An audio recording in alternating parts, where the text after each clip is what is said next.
The American Philosopher by Chase Mannery. Our day of dependence on the learning of other lands draws to a close. People cannot always be fed on the mere remains of foreign harvests. Events and actions arise that must be sung and that will sing themselves. Who can doubt that poetry will revive and lead in a new age? In this hope, I accept the topic, which was originally written by Ralph Waldo Emerson in 1837, called The American Scholar.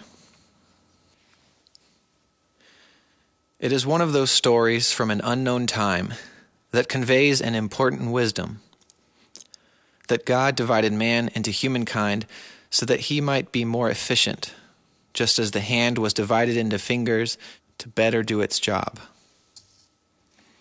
The old story covers a parable, that humankind is present in any particular person only partially or through one faculty, and that you must take the whole world to find the whole of humankind. Humankind is not a farmer or a professor or an engineer, but it is all of these things. In any given society, these functions are given out to individuals, each of whom aims to do his part while others do theirs. The story implies that the individual, to know the whole, must sometimes step back from his own labor to embrace all other jobs. But unfortunately, this original unit, this fountain of power, has been so distributed to multitudes and so minutely subdivided that it has spilled into drops that cannot be gathered. The state of our society is one in which the members have suffered amputation from the trunk and walk about as separated parts, a finger, a stomach, an elbow, but never a complete person. The farmer, who has been sent out into the field to gather food, is rarely celebrated by humankind for the true dignity of his work. He sees his tractor and his tools and nothing beyond the horizon, and becomes separated. The attorney becomes a law book, the mechanic a machine, the sailor a rope from a ship. In this distribution of functions, the scholar is the delegated intellectual. In the right state, he looks at the entire system and finds the flaws. In the degenerate state, when the victim of society, he tends to become the parrot of other men's thinking. In the right state, nature solicits the scholar with all her beauty. The past instructs him, the future invites him. Are we not all students of the world, and does the world not exist for our benefit? Too often, however, the scholar trusts others more than himself. The most important influence on our minds is that of nature. Every day, the sun, and every night, the moon. Every person with whom you speak. The scholar is the one who watches closely to find value in all things. What is nature to him? There is never a beginning, there is never an end, to the inexplicable continuity of this web of God, but always a circular power returning into itself. It resembles his own spirit, whose beginning and whose ending he can never find, so wide, so boundless. As nature shines, shooting like rays upward and downward, without center and without circumference. From galaxies to particles, nature tries to explain herself to us. Classification begins. To the young mind, everything stands by itself. Soon our minds discover ways to join things together into systems. We learn that since the dawn of history, there has been a constant accumulation and classification of facts. We perceive that these objects are not chaotic, but obey the laws of nature. The astronomer discovers that geometry, a human invention, can measure planetary motion. The chemist finds proportions and method throughout matter. The ambitious soul sits down before each fact, reduces all strange constitutions to their law, and goes on forever to explain the last fiber of nature by insight.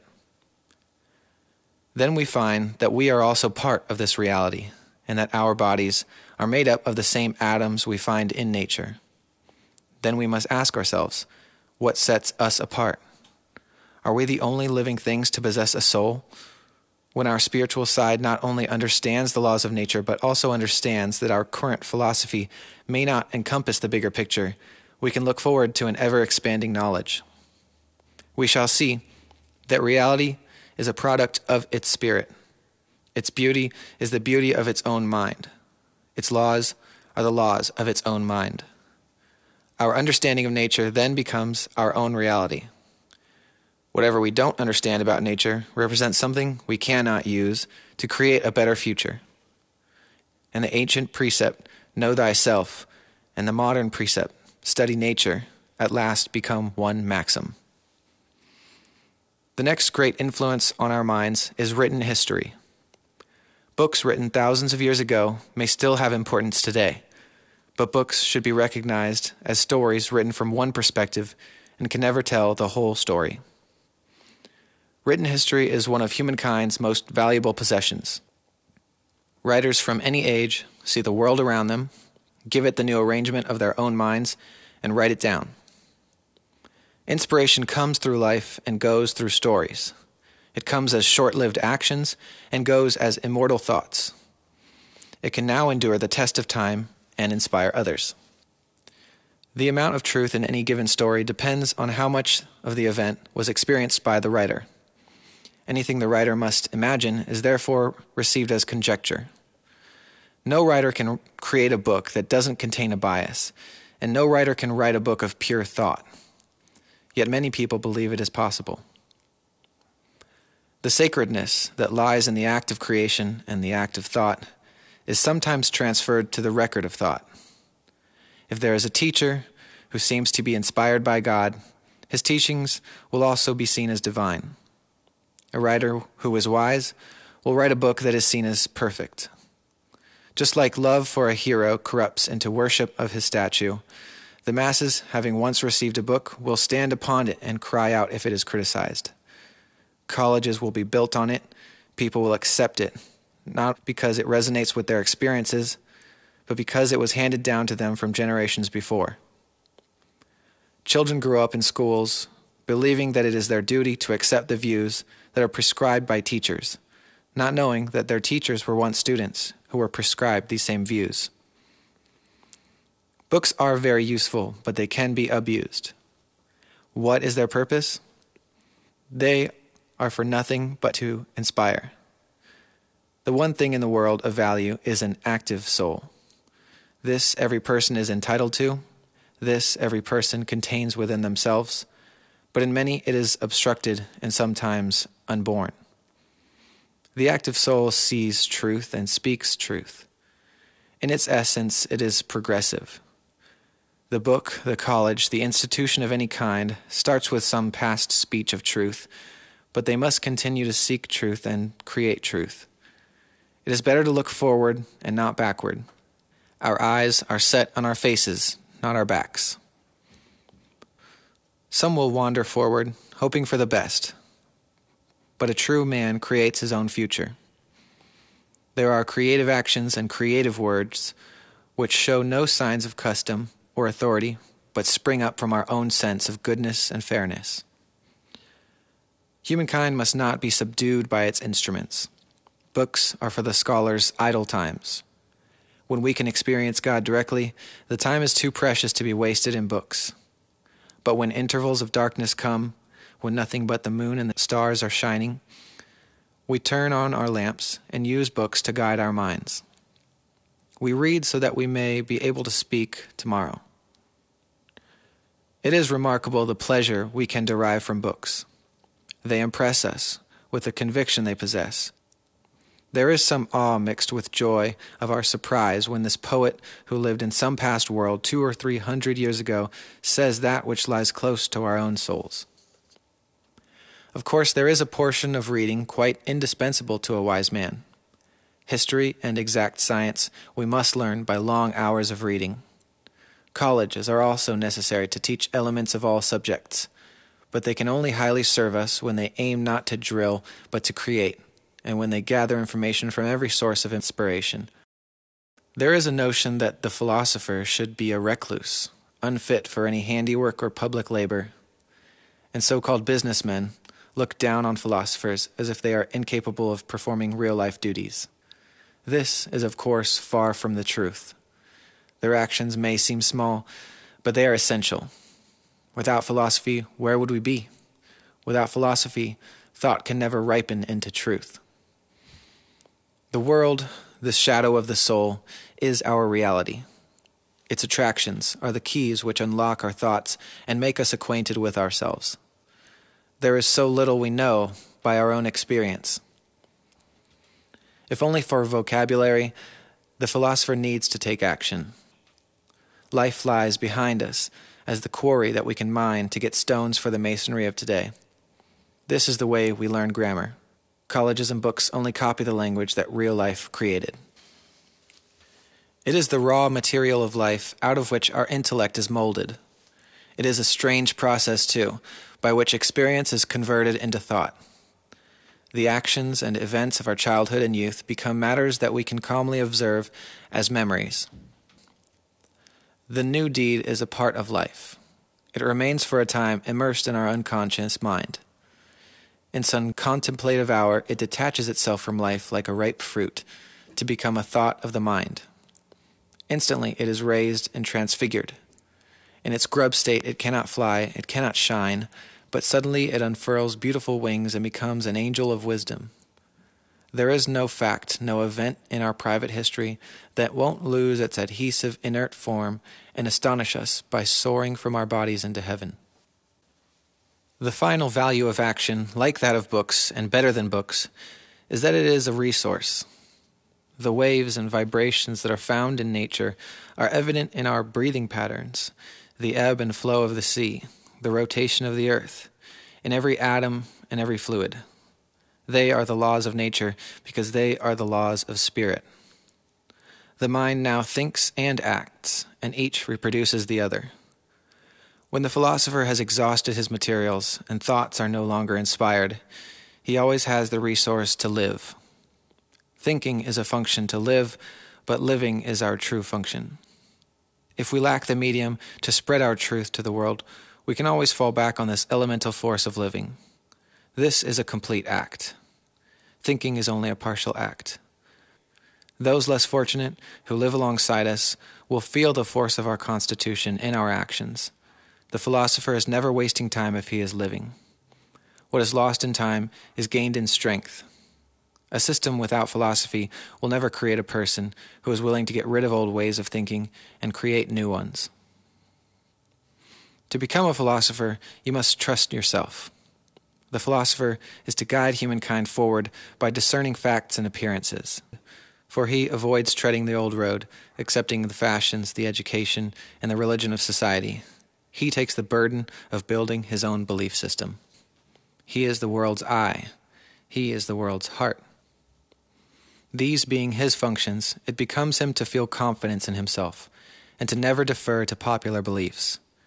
He knows that the world at any moment is a mere appearance, some great decoration, some act of government, some ephemeral trade or war, which is celebrated by half of mankind and cried down by the other half.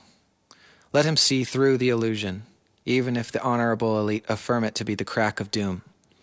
In silence and in steadiness, let him hold by himself, add observation to observation, patient of reproach, and bide his time. Success treads on every right step, for the instinct is sure that prompts him to tell his brother what he thinks. He then learns that in going down into the secrets of his own mind, he has descended into the secrets of all minds. He learns that he who has mastered any law in his private thoughts is master to that extent of all men. The poet, in utter solitude, remembering his spontaneous thoughts and recording them, is found to have recorded that which men in crowded cities find true for themselves also. The speaker may distrust the relevance of his confessions until he finds that he is complimented by his viewers, that they drink his words with joy because he shares their own nature. The deeper he dives into his most private and secret sentiments, to his wonder he finds they are the most acceptable and universally true. The people delight in it. The better part of every man feels, this is my music, this is myself. In self-trust, all other virtues are comprehended. The philosopher should be free and without any hindrance that does not arise out of his own constitution.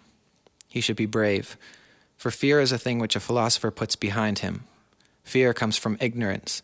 It would be wrong to claim amid dangerous times if you presume that like a child you will be protected. It would also be wrong if you seek a temporary peace by diverting your thoughts from tough questions and avoiding them. Face these tough questions. Look deep inside yourself and inspect the origin. You will find a perfect comprehension of its nature and extent. You will be able to defy it and pass on superior. The world is His, who can see through its pretension. Whatever blindness or overgrown error you behold, it is there only by your tolerance of its existence. See it to be a lie, and you have already dealt it a mortal blow. It is a strange notion to think that we are born into a world that was finished a long time ago. As the world was molded in the hands of God, it is ever fluid to whatever attributes we bring to it still. In proportion as a man has anything in him divine, the firmament flows before him and takes his seal and form. He is not great who can alter matter, but great is he who can alter his state of mind. They are the kings of the world, who give the color of their present thought to all nature and all art, and persuade men by the cheerful serenity of their philosophy. The idea that they present is the apple that the world has desired to pluck. The reason for self-trust is deeper than can be fathomed. I believe man has been wronged. He has wronged himself. He has almost lost the light that can lead him back to his full potential. Men in history and men in the world of today are called the mass and the herd. The poor and the low find some amends in their moral capacity for their acceptance of a political and social inferiority. They are content to be brushed like flies from the path of a great person, so that justice shall be done to that common nature which it is the dearest desire of all to see glorified. They cast the dignity of man from their downtrodden selves upon the shoulders of a hero, who will perish to add one drop of blood to make that great heart beat. These men very naturally seek money or power, and power because it is as good as money. And why not? For they aspire to the highest, and this in their sleepwalking they dream is highest. Wake them, and they shall quit the false good, and leap to the true, and leave governments to clerks and desks. This revolution is to be wrought by the gradual domestication of the idea of culture. It is a sign of new vigor when the extremities are made active, when currents of warm life run into the hands and the feet. I ask not for the great, the remote, or the romantic. I embrace the common. I explore and sit at the feet of the familiar. Man is surprised to find that things near are not less beautiful and wondrous than things remote. The near explains the far. The drop is a small ocean. They did not yet see that if the single man plant himself indomitably on his instincts and there abide, the whole world will come round to him. We will walk on our own feet. We will work with our own hands. We will speak our own minds. Humankind will for the first time exist because each person believes they are inspired by the divine soul.